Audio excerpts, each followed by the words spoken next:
all other data which is old data like 5 years old data 10 years old data will be stored in the Hard disk. database. Date. Okay. Okay, Okay. so Okay. Yeah. the time taken to read the data from your RAM will be quicker than the time taken to read the data from your hard disk. Okay. That is why they are storing the recent real-time information on the RAM. That is why it is called in-memory database. So, is there any like while storing the data in RAM, like is it? I mean, do they calculate like is it going to be 1 year or 1.5 year, 2 years, something like that? So, if it is more than 2 years, is it going to? It is going to That's what database. I'm coming to. Data aging is Oh, something. okay. They will be categorizing the data into three categories: hot, Okay. warm, and cold. In Okay. case of S4HANA, I'm saying not nothing Uh-huh. related to TM. And Uh-huh. in S4HANA in general, the data will Mhm. be categorized into hot data, warm data, cold data. Hot data Okay. is something which is the more recent data that will be required for real-time analytics, maybe 6 months old data or 1 year old data, which is required for real-time analytics. Okay. Those Okay. hard data will be stored in your in-memory database. And the warm Okay. data is something little bit old data, 2 to 5 years old data will be Okay. stored in your database. And cold data is something which is More than 4 years. age old data, 10 years old data that can be stored in your Okay. database or it can be archived and taken out of your database through Data. external hard disk or something. Okay. Got it now. This is called data aging functionality. The data Right. is segregated based upon its aging Oh, factor, got it. and it will Yes. be stored in different places. So Okay. say when you go to real-time analytics, they just need to Mhm. look after the in-memory database. They don't have to search from the whole amount of data in the database. In database, there will be Okay. lots of data, right? Yes. So Yes. five Right. years old database, there will be millions of data. Instead of going Okay. through all those data, we can just go Mhm. through this real-time data, In-memory. recent data that is available in memory data. So when we say in-memory data, means there's just recent data. Yes, recent data. Recent data. Okay. Okay. So that Yeah. functionality can also be utilized in case of S4HANA TM, embedded Okay. TM, Okay. and integration with CRM is discontinued. CRM itself is discontinued. So what are the simplification in case of embedded TM? No need Oh. of transferring the master data Okay. and Oh. plant, shipment, business partners. Right. These things you don't Good. have to transfer from ECC to S4HANA. And organizational data like purchase organization, sales organization Mhm. can be utilized directly in case of Okay. S4HANA. You don't have to replicate the dangerous goods and hazardous substance in your TM. And as I Okay. told you, whenever you create a sales order and purchase order and move it to TM, when it's a Mhm. separate server, you have they will be creating two.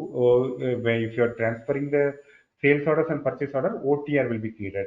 If you are transferring the delivery, outbound deliveries and inbound deliveries, then DTR will be created. OTR means order transportation requirement. DTR means delivery transportation requirement. Okay, Okay. so R these R means requirement. What is the R? requirement. Requirement. That is the requirement, right? Whatever is there in the sales order and whatever is there in the purchase order is the requirement for TM. That sales or the product, what is the requirement for TM? Mhm. From which it will, what data it will function. The data that Okay. is available in the sales orders and purchase orders Okay. and delivery documents. So this OTR and DTR documents are not required in embedded TM anymore. Okay. So after OTR and DTR, earlier sales orders or purchase order, and then OTR, DTR, and then freight units. Freight units Mhm. are nothing but our packages, Okay. Yeah. pallets, right? Yes. So Yes. Yeah. and then after OTR and DTR only, freight units will be created in earlier when TM was a separate server. Oh, But yes. Yeah. now directly from sales orders and purchase orders, freight unit will Oh. be created. Okay. You can create free units. Okay. Right. This Yeah. OTR and DTR is completely eliminated. So this is the flow which I was speaking about. In case of standalone TM, Mhm. sales orders or purchase order STO will be Mhm. transferred to TM Mhm. 9.5 or a lower version, and then Yes. OTR will be created. But if you are transferring the delivery, DTR will be created. You can Oh, do both the things. That is the okay. advancement in TM. That's why Okay. we moved from DTR to TM. We are not Oh, able to transfer. We are not able to do the order-based planning. That is why we moved on to TM, right? So now we can okay. do both the things, Okay. delivery-based planning or order-based planning. If you're doing order-based planning, earlier OTR will be created. and then freight unit was created, and then freight settlement document and invoice will be created in ECC. If you Oh, are okay. doing delivery requirement, delivery will be transferred, sales order or purchase order will be created, and then delivery document will be created in ECC, Mm-hmm. and then delivery document will be pushed to TM to create Oh, DTR document, okay. and the flow is same. Everything. Yeah, yeah. Are you clear with this flow? Yes, yeah. So, yeah, I can view. Now this part is completely eliminated. OTR DTR is completely eliminated. Oh, From sales order, purchase order, directly freight unit will be created, and then freight document, and then settlement document, and then and then invoice will be invoice. created in Yes. ECC. Are you clear with the flow? What is the difference between standalone TM and embedded TM? Are you clear with this? Yes, yes. Yeah, we are actually eliminating OTR and DTR in Right. embedded. Yeah, Because right. we have the sales order and purchase order in the same server. Why do we need a separate document? Right, Why right. we are Yeah. creating this OTR and DTR? Because we need a document that is understandable by TM. That's right. Yes, yes, yes. Yeah. That is why we created OTR and DTR. That is, your sales orders and purchase orders are in different system. Now Uh-huh. we need some base document to start our transportation activities. Right. That base document should be understandable by TM. That is why Team. we created this OTR and DTR. Now Yes, yes. everything is in same server, so we eliminated this OTR and DTR, and we created the freight unit Okay. directly. Okay, okay. Got it. Yes. So benefits of TM, these are all general benefits. Reduced cost is there, improved operational performance, improved career collaboration. There is a separate portal for career collaboration where careers can note the events, the loading started, loading ended. If there is Oh, any, if there is any delays. changes in the schedule, they can note it down in the career Yes, yes. collaboration portal. And end-to-end order process management is possible. Yes. So efficient logistics and fulfillment process is there, and the improved execution visibility. Yes. Until the last mile, you can view it in the TM. Key features of TM are integrated OTC cycle, the sales cycle, integrated P2P cycle, and freight settlement document. Uh, Yes. Usually in TM, there is no account posting will be happening. In TM, there will not be any account posting. The billing will be done in ECC only, ERP. Oh, okay.